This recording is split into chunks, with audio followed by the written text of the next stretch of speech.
Former New South Wales Labor MP Milton Orkopoulos arrested in his jail cell, charged with 15 new child sex abuse offences. Applications to enter university shoot up as the pandemic dampens job opportunities. And a young Australian filmmaker volunteering in Nepal arrested at a rally against the country's handling of COVID-19.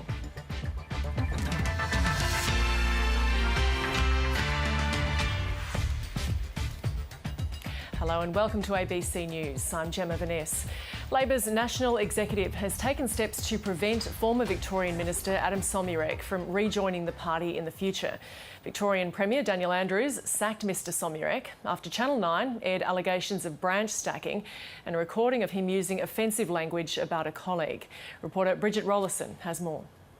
The Minister for Small Business, Adam Somyurek, was kicked out of the Victorian Cabinet by the Premier Daniel Andrews this morning after 60 Minutes and The Age aired secret recordings of him making derogatory comments towards his Labor colleague and the Minister for the Prevention of Family Violence, Gabriel Williams. It also aired allegations Mr Somyurek was involved in industrial-scale branch stacking, which has been referred to Victoria Police and the state's corruption watchdog for investigation. Now, the Premier Daniel Andrews was quick to take action against Mr Somyurek this morning. The pair had a meeting at 9 a.m. in which he was sacked. The Premier had a press conference shortly after where he described his comments as deplorable and shameful and said he was not worthy of the opportunity to resign, which is why he was sacked. Now, Mr Somyurek has also resigned from the Australian Labor Party. The leader, Anthony Albanese, says the Labor Party will be better off without him and described his homophobic and sexist comments as breathtaking. The LP has also taken further measures to make sure that Mr Somyurek can never be a member of the party again. In a statement released this morning, Mr Somyurek apologised for the comments he made towards his colleagues and also the LGBTI community, but he's denied he was ever involved in any branch stacking. He's also asked Victoria Police to investigate how he was secretly recorded. The federal leader Anthony Albanese says Labor will be a better party now that Adam Somyurek is no longer a part of it. For more on the federal reaction to today's extraordinary news, let's cross to political reporter Jane Norman in Canberra. And Jane, Anthony Albanese is standing shoulder to shoulder with Victoria's Premier on this issue. Yeah, the two leaders are very much moving in lockstep on this. Since the story aired on 60 Minutes last night, Anthony Albanese says he's spoken several times to Dan Andrews to really try and figure out how to respond to it. Well, fast forward sort of 24 hours after the story and Adam Somyurek has been sacked from the ministry. He's quit the Labor Party and his future in the Victorian Parliament could now depend on a dual investigation by the Victoria Police and Victoria's Anti-Corruption Commission. So by moving swiftly, the two leaders are really trying to limit any fallout. It was important for Anthony Albanese to try and insulate himself from this issue emerging in the Victorian Labor Party, but the story could still have a way to go because those two investigations are certainly not going to wrap up anytime soon. And what is clear is that Adam Somyurek was a very influential figure, and it's said that there were several state and federal Labor MPs who relied on his support to get into Parliament. So they are the kind of questions that will continue to arise for Anthony Albanese. But beyond the man himself, there's the big issue of these allegations of branch stacking. So Mr Albanese says he's spoken to Daniel Andrews about cleaning up, fixing the problems with the membership in Victoria, but just what those reforms are remain unclear at this stage. But what is clear is that something has to be done to restore the faith of Labor members, paid up members of the Labor Party in Victoria, that the system is working in a fair and fine sort of manner. So this is how Anthony Albanese responded to the story today. What we saw last night on 60 Minutes was someone seeking power as the end in itself, a corruption of the political process. It has no place in the Australian Labor Party. I want a political system that all Australians can be proud of. And where I see something that doesn't fit in with that view, I will take action. But Jane, the Prime Minister says Mr Albanese still has questions to answer. Yeah, it's kind of that classic line that politicians try and wheel out any time that there is a scandal on either side to sort of keep the questions going, to keep the story going. I mean, branch stacking is not new. Both sides have been guilty of it. But what's pretty extraordinary in this case is, firstly, the level of detail, but secondly, the fact that some of the alleged misconduct has actually been captured on camera and on tape. Now, federally, there are implications for the party because Adam Somyurek actually sat on the National Executive, which is the key decision-making body for the party. But also, there was a section of the story last night which appeared to be filmed inside the electorate office of federal Labor MP Anthony Byrne. Now, Mr Byrne's not in the shot, and it's unclear at this stage how the camera came to be in his office, who put it there, why it was put there, but the footage shows Adam Somyurek in his office. And so it's these kind of loose ends that haven't been really explained yet. And so that is what Scott Morrison is really trying to exploit. And in Question Time, we saw that, where he pivoted from a question that was completely unrelated to this scandal emerging in Victoria to that very issue. Here's what he had to say in Question Time. I know today we have "Who's going to protect Albo" on the front page of the Age, Mr Speaker. I quote it, Mr Speaker. I am simply quoting the Prime Minister will title resume his seat. Prime Minister will resume his seat. Prime Minister has the call. Thank you, Mr Speaker. I mean, that issue raises many questions. Undoubtedly, the Leader of the Opposition will attempt to answer them with the candour that I hope he at least matches what the Victorian Premier has. But, Mr Speaker, the question is, who does he need to be protected from? Scott Morrison there, Gemma, in Question Time, drawing attention to this scandal in Victoria and trying to link it to Anthony Albanese. Yeah, we'll have more on this issue of branch stacking later in the bulletin. Jay Norman in Canberra, thank you. Former New South Wales Labor Minister and convicted pedophile Milton Orkopoulos has been charged with 15 new child sex abuse offences. Crime reporter Mark Reddy has the details.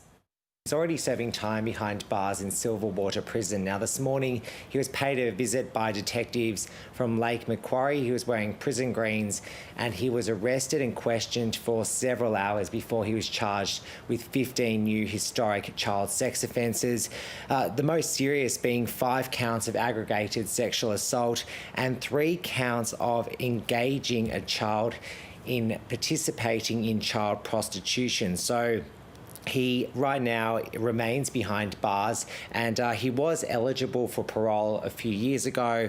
He was granted parole and then there were a few breaches, so that's why he's still behind bars. Detective Superintendent Danny Sullivan from New South Wales Police spoke a little earlier. Police will allege the man sexually and indecently assaulted 2 juvenile boys known to him on separate occasions in the 1990s at locations in Lake Macquarie and the mid-north coast.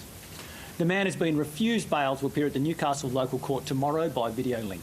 Investigations in relation to this strike force are ongoing. This is just one other example of the outstanding efforts of Lake Macquarie detectives, and it should give our community confidence, but it also should empower survivors to come forward and know that their local police are here for them and will work with them. And Mark, remind us a bit of Milton Orkopoulos' background, why he's already in jail. Yeah, so he was first arrested in 2008 when he was Aboriginal Affairs Minister under the Gemma government, and that was because he was facing allegations of sexually abusing and drugging young boys, one of which he met at a Labor function.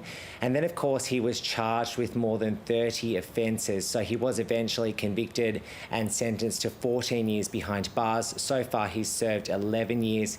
He was granted parole just before Christmas, but then there were 2 occasions where he breached that parole, so he is back behind bars for those breaches. But of course, now these new charges have been laid. It is unlikely that he will get parole when that court hearing takes place in July. And we also know that these new victims who've come forward, 2 young boys, their ages are below 16. All we know is that these offences, these new offences, don't relate to the previous ones, although these boys did come forward to police at the time of his first alleged breach of parole. So he will face Newcastle Court tomorrow morning. A protester who attended the Black Lives Matter rally in Melbourne 9 days ago is among 12 new cases of coronavirus detected in Victoria. The new cases bring the total number of confirmed infections in Victoria to 1,732. The state's Chief Health Officer, Professor Brett Sutton, says the infected demonstrator took care to physically distance themselves at the rally. unrelated to the first as far as we can tell, very unlikely to have acquired it there, wore personal protective equipment, has really been minimally symptomatic, so also unlikely to have transmitted to anyone there. But I think because we've prompted everyone who's attended the protest with any symptoms, no matter how mild, to come forward for testing, this individual's been identified as a positive case. Nonetheless, might have been acquired at a number of other places that this individual has been to during their potential period of acquiring the illness. But the message is the same. Anyone who's attended that, indeed anyone across Victoria who develops symptoms compatible with coronavirus, should come forward for testing, to isolate at home, get a test through a drive-in, pop-up, GP, wherever, and get a result. It's really in that first week that people overwhelmingly develop symptoms, and so any cases really should be out there now. So if there are individuals who are symptomatic, get tested. I think a number of them will have and have tested negative, but the call is out there ongoing for protesters and for all Victorians. New South Wales Greens MP David Shoebridge says it's not appropriate for him to comment on a staffer accused of vandalising a statue of Captain Cook. She is one of 2 women allegedly caught at the weekend spray painting the monument after a Black Lives Matter protest. Mr Shoebridge says the alleged offence occurred out of office hours and wouldn't comment because the matter is in court. Premier Gladys Berejiklian says he should condemn illegal activity anytime it happens. Whether or not the person undertook this activity during work hours is irrelevant. Does he tolerate this type of breaking the law or not? And I think it's appropriate for a Member of Parliament to express on the record that it's not okay to break the law, no matter how strongly you feel about something. What we have in New South Wales and what we've demonstrated in the last few months is the community coming together, supporting one another. But we can't even give a hint that it's okay to break the law. Restrictions around funerals will be eased in Queensland as the state records another day with no new cases. From tomorrow, 100 people will be able to attend memorial services across the state. Reporter Alison Horn has more. Well, this restriction being eased comes about 3 weeks ahead of schedule. The Premier had initially flagged this sort of change for stage 3 of her roadmap to recovery, that is around the July 10 mark. But Anastasia Palaszczuk says given Queensland's stellar response to coronavirus and having another day with 0 new cases recorded, it's meant that she has felt comfortable with the health advice to ease this restriction. From tomorrow, what it means is 100 people will be allowed to attend a funeral or memorial service, including a wake at somebody's house. But there are some caveats around this change. Every person who attends that funeral will need to have their details, including their contact information, recorded and stored for 8 weeks. It doesn't need to go to the health department at this stage, but it just means that if there is someone within that group that does contract the illness, contact tracing will be that much easier. We'll have to have a list of the names that attend in case anything does happen. But it's been something that people out in the community have been talking about, and it's something that we wanted to address very quickly. At the same time, the Premier is also trying to clear up some confusion around this issue of the borders reopening. Last week, the Prime Minister, Scott Morrison, made a pretty public declaration that a date was going to be set for the borders to reopen, and he even went on the floor of Parliament declaring that the walls had been torn down. Well, that's not exactly true. Those borders are still closed for interstate travel from New South Wales and Victoria.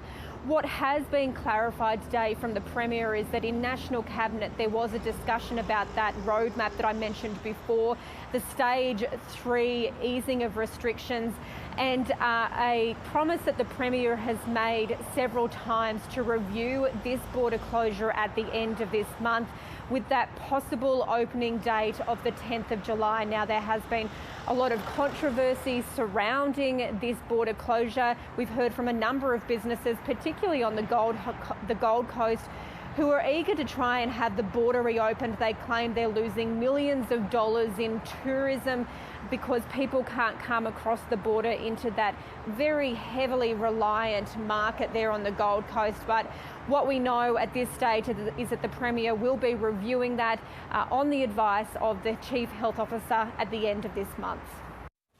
Interstate arrivals are crossing the border between the Northern Territory and South Australia more freely today as quarantine rules are eased. Reporter Mitch Abram has more. About 15 cars have already taken advantage of the eased quarantine restrictions in the Northern Territory today. We've seen a couple camper vans come through, a couple caravans, and then just some vehicles on their own as well. Now, as you can see behind me, authorities are currently talking to a few people on the other side of the border. What they're doing is confirming details about where those people are going to quarantine and if there's anywhere that they need to stop along the way, because quarantining needs to be done in a regional centre. So that means Alice Springs or Darwin or any of the other regional capitals in the Territory. Quarantining can be done in commercial accommodation, like a hotel or a caravan park for anyone that's got a caravan or a camper trailer. For returning Territorians stuck interstate, it means that they can quarantine at home or with friends or family, and they don't have to pay that $2,500 quarantine bill, which was the mandatory quarantine that was in place before. It's worth stating again that this is just for interstate arrivals, as international arrivals are still considered high risk. The Territory has obviously been enjoying some eased coronavirus restrictions in the last few weeks and a few months. The next big thing really will be the Antis borders. There's still no firm date on when that will happen, but given these ease and restrictions, I think many people are hoping that will be sometime soon. Applications to study at Australian universities next year are surging, with the pandemic putting employment prospects on shaky ground and putting paid to most gap year plans for school graduates. The university's admissions centre says in New South Wales there's been an 88% jump compared to this time last year. To discuss this, we're joined by Professor Frank Larkins, a former Deputy Vice-Chancellor and Emeritus Professor at the University of Melbourne. Professor Larkins, thanks for joining us, and I understand there's been similar jumps in other states. Is it a jump in numbers overall, or is it that people are looking to lock in these courses earlier than usual? I think a number of factors, Gemma. Tertiary education sometimes is counter-cyclic. When in fact employment is high or prospect for employment is high, then demand drops. On the other hand, when people are facing unemployment, then often it increases. So you have that very important factor, the prospect for employment over the next 6 to 12 months for a number of the younger people may not be bright. So they think, well, why don't we in fact advance our qualifications? But in addition to that, the students that typically go overseas for a gap year, most of them will not have that option next year, so they're thinking about continuing progressively here. And similarly, those that did start a gap year overseas this year, many of them have come back. So there are a number of additional factors beyond the straight demand coming out of year 12. For those who have already graduated high school and some, many years ago, are they getting a jump on the current year 12 students? Well, they can apply at this point in time. I mean, admissions are often not determined until later in the year, but it's never too early to apply. And of course, universities will take students on the basis of their qualifications for the courses that they request to study. And what are the courses that are seeing demand? Well, the business-related courses are always in demand, and they're still in demand. The other interesting area, of course, with the focus on the COVID-19 pandemic, health-related courses are ones clearly nationally important, have had a lot of coverage, and that's another area where a number of students see that they can make a significant contribution. So they're two areas that where prima facie there does appear to be increased demand at this point in time. And will competition between universities for local student admissions be stepping up a notch, or has it already? It's always been a friendly and robust competition. I don't see any dramatic change there. Universities will be out trying to attract the best quality students they can. No dramatic change there, I don't think. Do you think that many would-be students are going to miss out because there's been such a surge? Well, unless they will, yes, unless the government decides to increase the number of places at universities that it's willing to fund. At the moment, there's a cap on the number of places, but I would have expectation that because we'll not have the number of international students, that the government also does not want to see unemployment stay high. So I think there are quite compelling reasons for the government to fund more domestic undergraduate student places in Australian universities. Do you think they should target it, or do you think the demand-driven system should be reinstated? Well, the demand-driven system operated for almost a decade, and until 2017, and really was very successful. I mean, the best education we can give the young people in Australia is to improve their qualifications for them to be internationally competitive. So there are compelling arguments, and so I'm hopeful that something like the demand-driven system, maybe not exactly that, but something along those lines. Minister Tian this morning on the ABC was reasonably positive about saying they would seriously look at this area. So I'm reasonably confident that we will see additional funding coming to universities for domestic undergraduate students. And we know that university jobs are being shed in their hundreds and could even be thousands. So to what extent is this domestic demand buoying the sector at this point?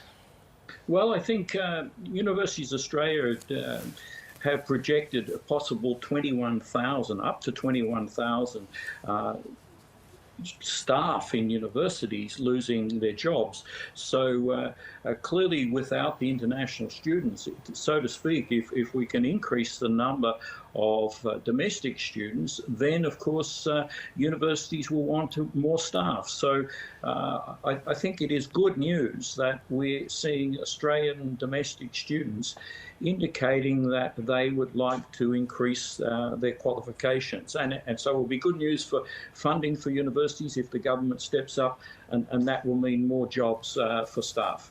Professor Frank Larkins, thank you. Thank you very much indeed. Thank you. Queensland Police have confirmed that human remains discovered on the Western Downs earlier this year are those of a little girl who disappeared in 2016. The remains have been in forensic testing since March after they were found at the Chinchilla Weir. It's been confirmed that they belong to 3-year-old Cadence DeWeeta Mills, who went missing in 2016. Her mother and the woman's partner have been charged with the toddler's murder, along with torture and interfering with a corpse. They're due to reappear in court later this month. One of the longest-running murder investigations in Western Australia's history is coming to an end, with the prosecution in the Claremont serial killings trial currently in the process of closing its case. Former Telstra technician Bradley Edwards denies killing the 3 young women who all disappeared from the Perth suburb in similar circumstances in the 1990s. Reporter Charlotte Hamlin has been covering the 6-month trial. This long-anticipated closing submission had to be put on hold last week after prosecutor Carmel Barbagallo came down with a cold and was forced to begin her wrapping up of this case via video link from her home. Now, a series of tech glitches didn't assist that process, and after about an hour of that submission, a decision was made to delay things so that she could wait until she returned to full fitness and she was back in the court in person.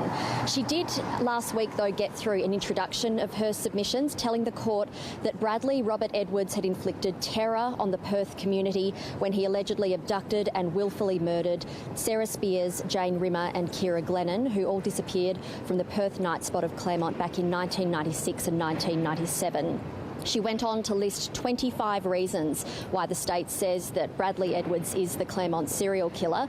They included the fact that trace amounts of his DNA were found under the fingernails of one of the victims, that fibres from Telstra workwear and from the same make and model of car that Edwards drove back in the 1990s were found on the bodies of 2 of the victims, and also that he had the propensity to commit such crimes, having admitted to the violent abduction and rape of a teenager at Karrakatta Cemetery, which is just adjacent to the suburb of Claremont, the year before the first of the murder victims disappeared. He's also admitted to an attack on a woman in her Huntingdale home in 1988.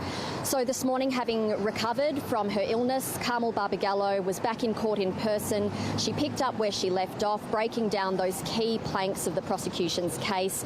And she also urged the judge in this trial to disregard suggestions by Mr Edwards' defence team that the traces of DNA found on one of the victims and that the state relies on so heavily in this case had got there by way of contamination. And what are you expecting beyond the prosecution's closing submissions? Well, then it will be over to defence lawyer Paul Jovich to begin his closing address. He didn't call a single witness in this trial, and we didn't hear from the accused man either. He opted not to take the stand. So really we've heard very little from Paul Jovich, and it'll be really interesting to hear how he sums up the defence case. Beyond that, the trial judge will take some time to deliberate on his verdict. This has been a long running trial and he has a lot to consider, so we are expecting that to take some time, certainly weeks, if not months. In breaking news, Victoria's Assistant Treasurer, Robin Scott, has resigned from Cabinet as the scandal involving branch stacking allegations deepens. Mr Scott said he looked forward to clearing his name but did not want to be a distraction.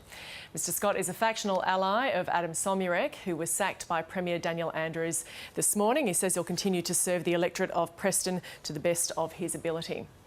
The Department of Foreign Affairs is providing consular assistance to an Australian man detained in Nepal. Filmmaker Kalani Garkon was one of 7 foreigners to be arrested on Saturday for allegedly taking part in a protest in the Nepalese capital, Kathmandu. The Nepalese Department of Immigration says it is illegal for foreigners to protest about what it calls internal matters. Mr Garkon's mother, Alexandra, has told the ABC her son was only filming the demonstration and she's expressed frustration over the ordeal. My concern is that no one from the Australian embassy in Nepal has gone to see him. They cannot be bothered. And his friends have tried and no one is showing up. And then our department says they haven't received consent from Kalani to give me, his mother, information. Let's get the weather now with Graham Creed. And Graham, a cold front will be felt across Tassie tomorrow. Yes, we've already got some strong winds across the southeastern states, but a widespread severe weather warning for damaging winds for Tasmania tomorrow.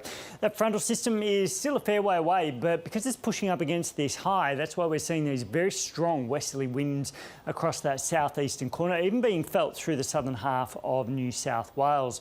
And those winds are likely to intensify overnight tonight and also tomorrow.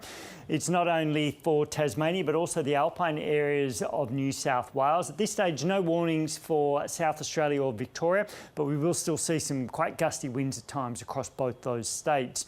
Not only that, as the frontal system moves through, we're also going to see some rainfall, and that's going to tend to snow above about 500 metres. So we are looking at relatively low-level snow across many parts of Tasmania, particularly the northeast, the western and central parts of the state. As far as rainfall goes, though, is going to be relatively patchy and light, and for most of the continent, the better of the falls will be around the Tasmanian region. Just a few light showers about the northeast ranges of Victoria into New South Wales, 1 or 2 about parts of South Australia, and a few up around the northeastern corner of Queensland as well. But this high pressure system is going to be the dominant feature, so most of the continent looking at clear, dry and sunny conditions. And anywhere around its centre and north, those winds are a bit lighter, but the further north you head, those winds are just that little bit fresh once again. I'm looking at a few showers for Cairns. Now we're showing showers for Adelaide, Melbourne and Hobart. Melbourne probably going to stay mostly dry. It's Hobart likely to see the heaviest and more widespread of the showers. As we move into Wednesday, it starts to clear up quite quickly in the southeast due to the high, but for Western Australia, a frontal system starts to move up, so it's going to bring another burst of showers, thunderstorms and some gusty winds across the region. We've still got those onshore winds bringing the potential of a few light showers across parts of Queensland, particularly the northeastern tropics. But a thundery day on the way for Perth, drier in the southeast and a possible coastal shower in Sydney. Here are the top stories on ABC News. Victoria's Assistant Treasurer Robin Scott has resigned from Cabinet as the scandal involving branch stacking allegations deepens. Labor's national executive has taken steps to prevent former Victorian Minister Adam Somyurek rejoining the party in the future. Victorian Premier Daniel Andrews sacked Mr Somyurek after Channel 9 aired allegations of branch stacking and a recording of him using offensive language about a colleague. Mr Somyurek has apologised for the language used, but strenuously denies the branch stacking allegations. Former New South Wales Labor Minister Milton Orkopoulos has been charged with 15 child sex abuse offences. The 62-year-old was arrested in his cell at Silverwater Jail in Western Sydney this morning. Police allege the convicted pedophile sexually abused 2 young boys at Lake Macquarie and on the state's mid-north coast in the 1990s. Orkopoulos is expected to face Newcastle Court tomorrow. University applications for next year have jumped. It's believed the closed borders, which are hindering gap years, and the recession slowing job opportunities are the causes of the spike. The university's admissions centre says in New South Wales there's been an 88% jump compared to this time last year. The mother of an Australian man detained in Nepal says he has been denied legal representation. Filmmaker Kalani Garkon is one of 7 foreigners to be arrested for taking part in a protest. His mother, Alexandra Garkon, hasn't been able to make direct communication with him, but has been told he's been charged with documenting internal affairs. She says he was only filming a protest. And as we've been hearing, former Victorian Minister Adam Somyurek has resigned his membership from the Labor Party following claims of branch stacking and derogatory language against Labor colleagues. Hutch Hussain is a former Victorian ALP state president. She's told Patricia Carvelis on Afternoon Briefing that she's appalled by the allegations. I felt like vomiting when I heard how he described Minister Williams. It was absolutely appalling that he would describe anyone in that way, no matter who you are. No one deserves to be threatened or abused in that way. And as Minister Williams herself has said, violent misogynistic language perpetuates the attitudes and behaviours that enable a culture of violence against women. And so it was really important that that was called out and called out at the highest level today. And I think that's the kind of, it's not only that, she talked about words matter, but leadership matters as well. And I think that's what a lot of party members would have been heartened about in terms of the Premier calling that out and saying there's no place in his cabinet and no place in our parliament for that type of behaviour. You're a former Victorian president of the Labor Party. I know you say you felt like vomiting hearing that language, but does it demonstrate something in the culture? Something, is this, I sometimes wonder, is it really just a bad apple or is there a cultural issue as well? Oh, look, there is a deep cultural issue, and it's why when I was party president that I set out with a lot of other women and men to get agreement on the fact that we were not going to be tolerating this as a party, and introduced our code of conduct and also introduced a policy to enforce that code of conduct. And I was deeply disturbed by what I was hearing, particularly from a lot of young women, where there was a culture of people being owned if they facilitated the joining of membership or if they facilitated job entry. And so there is a culture, and we need to acknowledge that. And I did acknowledge that at the time and called that out and asked people to join me in calling that out. And I reiterate that call today, that whenever we hear this language, whenever we see this type of behaviour, we do need to call it out. Because my concern was that we had young women leaving the party when they heard that type of language or they were subject to that type of behaviour. And with the implementation of the policy, we started seeing men being called out for that behaviour and them leaving the party. And that's what we need, as in this instance, where men leave the party, not the women who are subject to the behaviour. Look, there's another part of the recording which I found disturbing where he refers to young gay members of the party or staffers. What did you make of that? It's obviously, I think the Premier even described it as homophobic. It was definitely homophobic, and it was an absolutely appalling characterisation in terms of describing people solely on what they contribute in terms of their sexuality. We're a party which has got a very proud history and movement around Rainbow Labor and advocating for internal change and external change. And I thought it was deplorable the way that he described. I know some of the young men he was referring to, and that's one of the sad things in this case, that there's been young people who've been exploited, who've been enthusiastic and been led down the wrong path by this person. And for more on this, I'm joined by Dr. Maria Taflaga, Director of the Study of Australian Politics Study Centre with the Australian National University. Dr. Taflaga, thanks for joining us. And if we can just get back to basics for a moment, what is branch stacking? Well, branch stacking is essentially a practice by which people recruit members to a political party that are not really that interested in being involved in that party, and it can be done without any necessarily any kind of corruption involved. But typically, it's usually when people might be signed up when they don't know that they're going to be signed up, or they may not care that they've been signed up, and it often involves having their membership dues paid for them by the person who is doing the stack. So is branch stacking illegal? So effectively, it's essentially a type of fraud.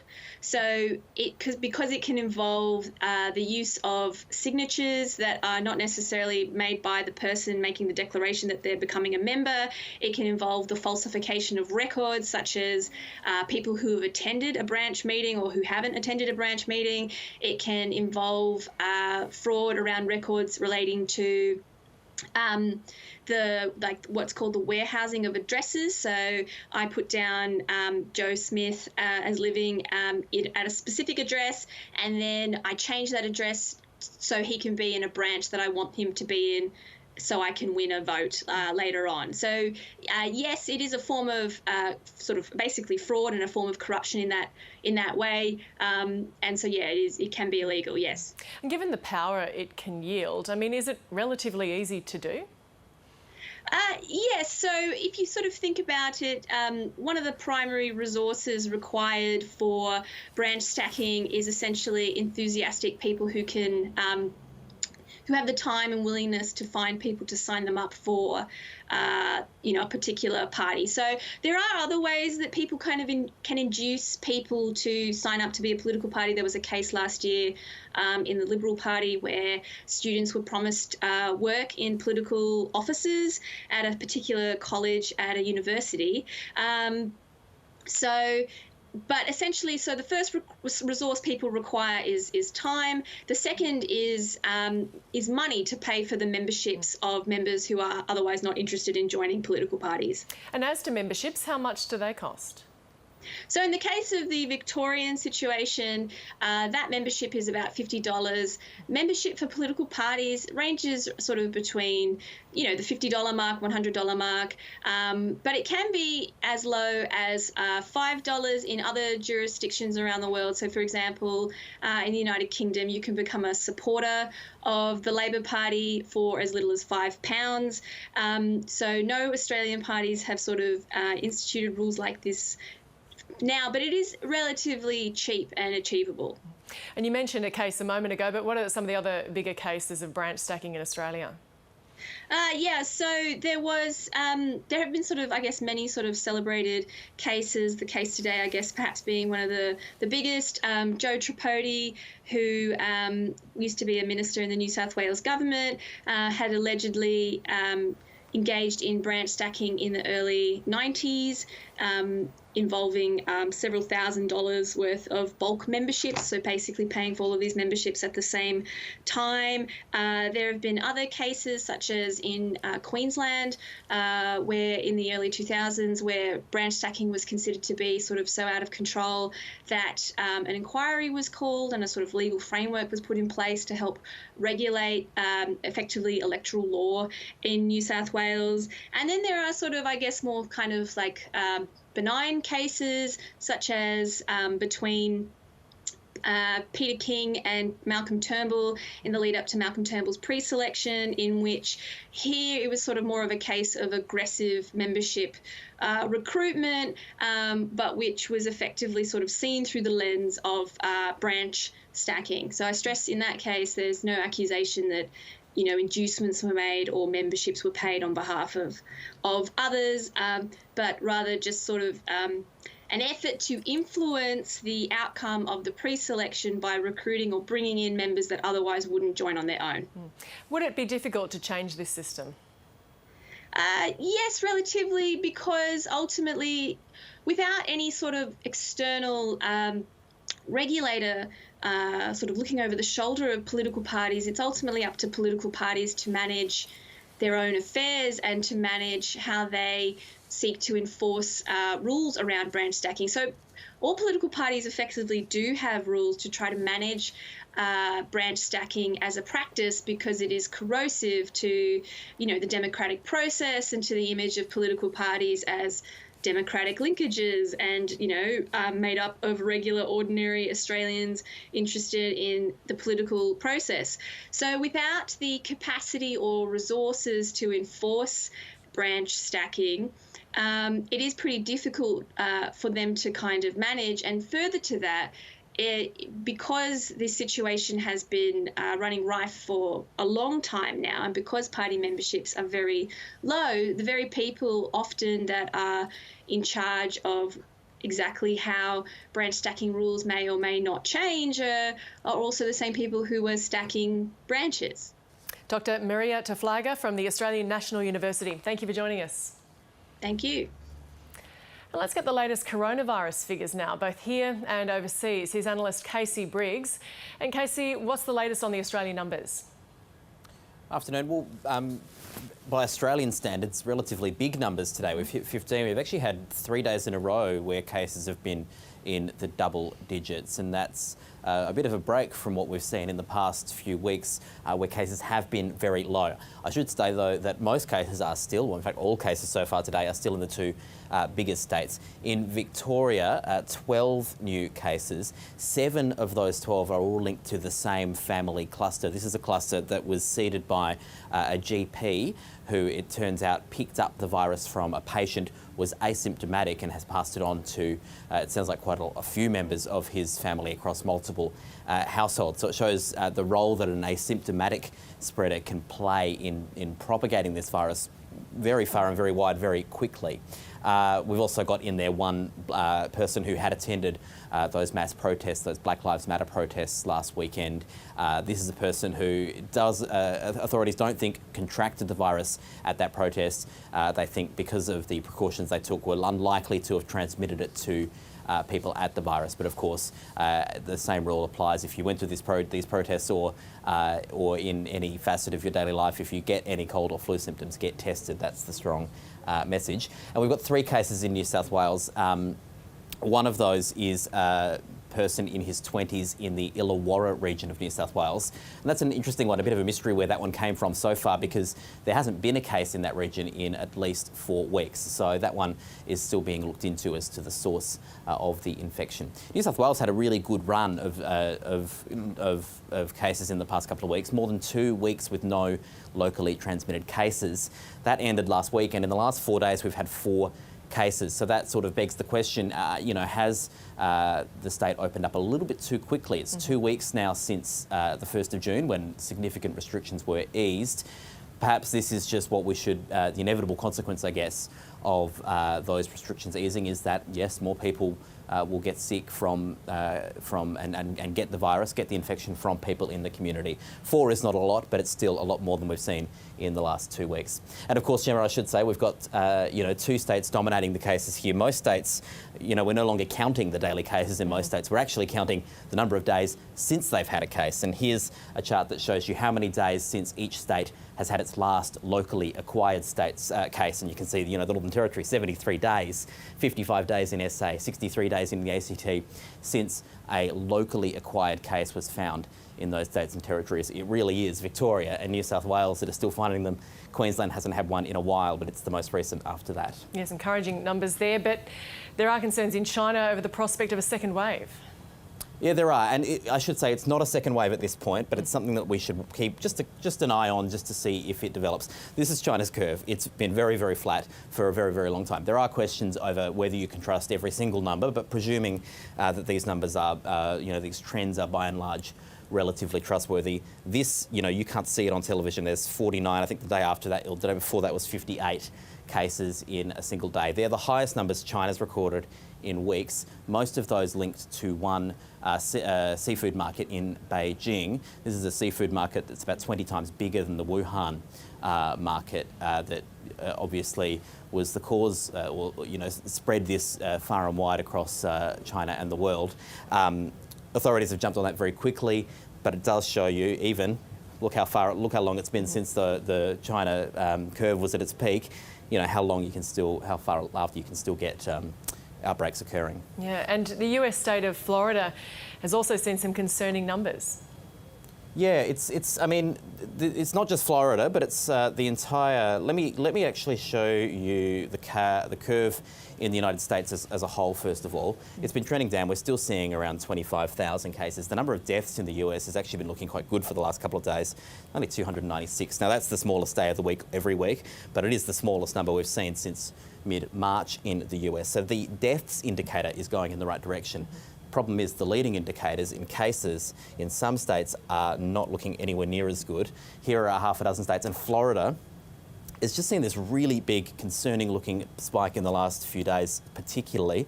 It's now seeing on average 1,700 cases every day. This is, of course, the state that Donald Trump's picked to have the Republican National Convention in next month. And at the moment, it's looking like it's on a very nasty looking trajectory. And Gemma, just one thing before I hand back to you. I've just noticed we are nearly at 8 million infections around the world. We'll hit that, if not tonight, by morning. Casey, thanks for bringing us those numbers. That's Casey Briggs. The Prime Minister wants to slash approval times for mining, rail and road projects by cutting what he's called green tape. Scott Morrison wants environmental approvals for major projects in 30 days, a 25% reduction by the end of this year, saying the delays cost businesses $300 million last year alone. Suzanne Milthorpe is the National Environment Law's campaign manager at the Wilderness Society. She says issues including mammal extinction and biodiversity loss should be priorities. The PM obviously wants to talk about how we make fast decisions, fast environmental decisions, but it's also important to talk about how we make the right decisions. How do we safeguard our iconic wildlife at the places that we love for the future? And as we know, a fast decision is not always the same as a right decision. And I think we can see from the terrible destruction of the caves in the gorge in the Pilbara recently, that we also can't always trust companies and big business to make the right decision, even if they know that they're dealing with something that's incredibly precious and incredibly sensitive. So we really do need those laws. We really do need those real safeguards, because obviously we're also not dealing, it's important to recognise we're not just dealing with the COVID crisis and its impact on our communities and on our economy, but we're also dealing with the impact of the Australian fires, the fires that happen in spring and summer, and that were so very devastating and pushed so many species to the brink. And so, of course, we're very concerned to hear the Prime Minister, but also Environment Minister Susan Ley, just simply talking about how do we make a decision quickly rather than how do we make the right decision? Because, of course, if we lock in extinction, we lose species, we lose incredibly precious places, that loss is forever.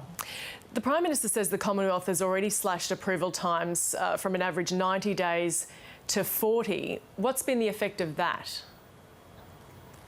Well, unfortunately, over the last 20 years, our national environment laws have proven that they don't do what they say on the tin. They're actually not very effective at protecting our environment or conserving our biodiversity.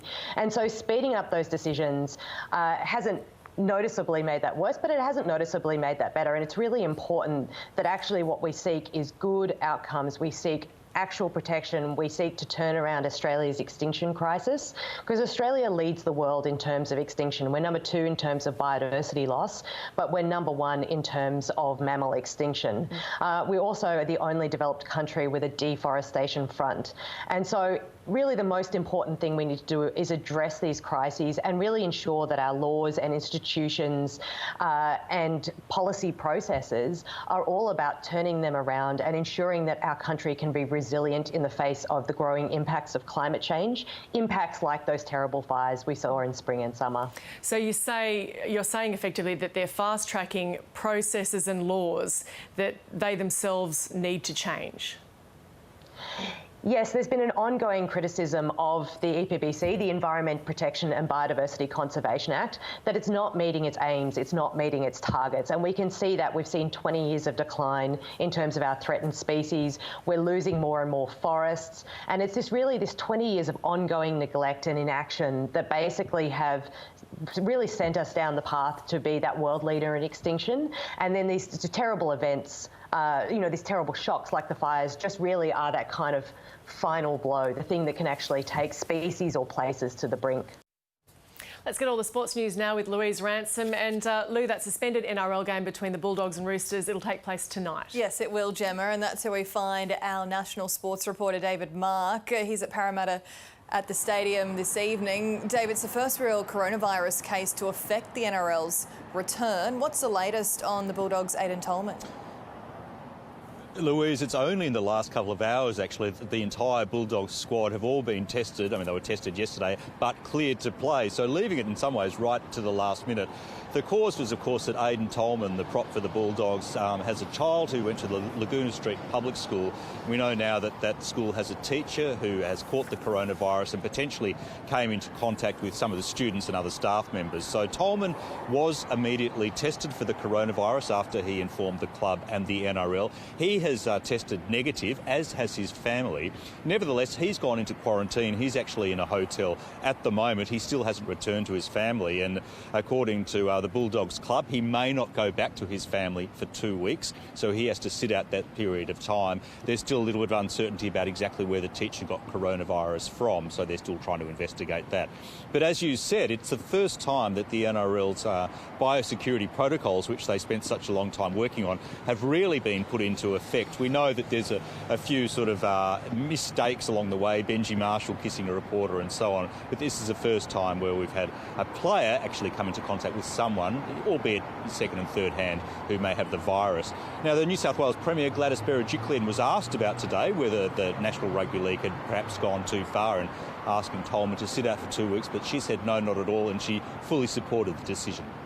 I commend any organisation that takes that extra step of being cautious. That is what all of us should do. This is not a stage in the pandemic where we can afford to let our guard down. Quite the opposite. We have to be on our guard. We have to make sure that we are always doing the right thing, because it doesn't take much for the virus to spread. So, Louise, that's the New South Wales Premier Gladys Berejiklian talking about that decision for Aidan Tolman to sit out the game for 2 weeks. In the meantime, the Roosters are due to take on the Bulldogs in a couple of hours here at the Parramatta Stadium. Thank you very much, David Mark. They're live in Sydney. Now, in the AFL, Carlton co-captain Sam Docherty has backed players' public stand against racism in the wake of another racist social media post targeting his teammate Eddie Betts. The racist tweet appeared online as AFL players took a knee before all round 2 matches as a sign of solidarity with the Black Lives Matter movement. Absolutely. I can't understand what that does to Eddie, and I never will. And I don't think any of us will that don't go through that. So from a footy club perspective, we've just got to wrap our arms around him, and being silent hasn't worked for a number of years. So as an industry and as a footy club, we've got to stand behind our Indigenous players and make a stand. Last week, Fremantle Football Club refunded a member's fees after they argued against Dockers players taking a knee before their match against the Brisbane Lions. Well, some golf. An American, Daniel Berger, has won a playoff against compatriot Colin Morikawa to claim victory in the first PGA Tour event since the coronavirus shutdown. Xander Schauffele was the co-leader when he had a stroke of bad luck on the 17th hole. He was one of 4 players who finished only 1 shot short of making the playoff. Berger booked his spot in the playoff with a birdie at the 18th. Morikawa needed this putt to stay alive in the playoff. Jeepers creepers. Oh, no. What a hole location. So we've seen so many short ones missed this week, and that was just incredible. Yeah, heartbreaking. It was Berger's first victory on the US Tour since 2017. So good to see some golf back. And Gemma, just before I go, some news just in some Sydney papers. The Sydney Morning Herald reporting that the Cricket Australia CEO Kevin Roberts is due to be dismissed from that role on Wednesday, according to reports. So we'll watch that and see how that progresses. Thanks, Lou. Let's get the weather now with Graham Creed, and it's been a windy day for parts of the southeast, Graham. Yeah, it has, Gemma, particularly higher parts of the mainland, so the mountainous areas of Victoria and into South Australia. Many areas of Tasmania have seen some really quite gusty conditions. Now, it's associated with this high pressure system, which is keeping conditions relatively calm underneath it. We've also got a series of frontal systems moving south of that, so it's the air that's being squeezed between these systems that's helping to produce those strong and gusty conditions. We have got widespread severe weather warnings for damaging winds. These cover parts of the New South Wales alpine areas and also many parts of Tasmania. And these are for tonight as well as most of tomorrow. For Tasmania tomorrow, a frontal system is actually going to move through. Now, this is going to bring a burst of shower activity across the state. And because it's got some very cold air associated with it, we are going to see snow dropping to quite low levels. It clears up relatively quickly on Wednesday, though, so it's a fairly short-lived system, but we are expecting to see some very strong and gusty conditions in association with it. For most of the mainland, the high remains the dominant feature, so the majority of the mainland itself should remain dry. Just a few isolated showers in South Australia and Victoria. It's starting to redevelop again up around the northeast tropics of Queensland, but most areas in between should remain clear, dry and sunny. Adelaide and Hobart likely to see some showers, probably remaining mostly dry for Melbourne though. And those southeast centres clear up quite quickly as we move into Wednesday, but at the same time a front moves into the southwest, so showers and thunderstorms on the increase. We could see some gusty winds with some of those thunderstorms as well. We'll still see a few showers about the northeast of Cairns and onshore winds just bringing a brief shower to Sydney. Thanks, Graham. And stay with us here on ABC News. We'll have more on our top stories next with Karina Cavallo.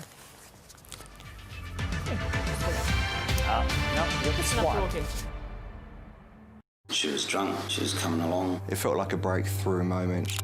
I did not attack her. From his face, I could see the realisation that day was always going to come. Family ties. This is an incredibly powerful tool. The controversial test putting offenders behind bars. People may not feel comfortable with law enforcement being able to access this kind of information. A lot of the people that we're identifying, they were never on anybody's radar. We're getting some pretty bad people off the street. 7:30 tonight, ABC and iView. Tonight, on an all-new Backroads, discover hidden depths. I can't believe I'm doing this. No matter how often you do this, it's still a great big adventure. And journey back in time. We're in a different world, Andy. You're actually getting younger. I like that. Explore the long road connecting east and west. I've seen it all now. Somebody walking the Nullarbor. It's been amazing, just the magnitude of the country. It's beautiful. I love it. Backroads, tonight at 8 on ABC and iView. If sport is Australia's religion, the churches are pretty empty right now. This week on Q&A, we'll examine the sporting lifeblood of our communities, from diminished broadcast deals to the delayed Olympics. What does the future look like? The bosses have agreed to turn up and take your questions, and with the lockdown inflicting financial pain on clubs and codes, who should foot the bill? Join Hamish McDonald for Q&A tonight at 9:35 on ABC and iView. You know what makes an Australian of the Year. Just look around you. People who show courage, sacrifice and kindness. They don't think they're heroes. But you see their bravery. They don't think they're outstanding. But you see their generosity. They may not know you. But you know them. Now it's time to show them. Nominate now at australianoftheyear.org.au.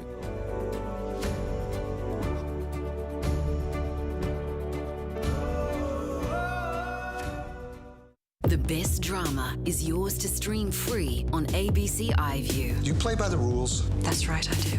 Binge the powerful new series starring Richard Gere, Mother, Father, Son. We are all capable of disloyalty. Plus, collections of more outstanding titles. Should we get a starter or should we just dive into the main course? ABC iView, yours to stream. I am your president of law and order. Over 100,000 deaths due to COVID cases. As the United States endures a year from hell. Take it out! Take it out! How are they going to make America safe, united, prosperous, equal, great again? Here's what we know. Join Chaz and John for in-depth analysis of the state of the states. It's easy to forget the pandemic is still around. Planet America, Wednesdays at 9:30, ABC and iView. We are one, but we are many, and from all the lands on earth we come. We share a dream and sing with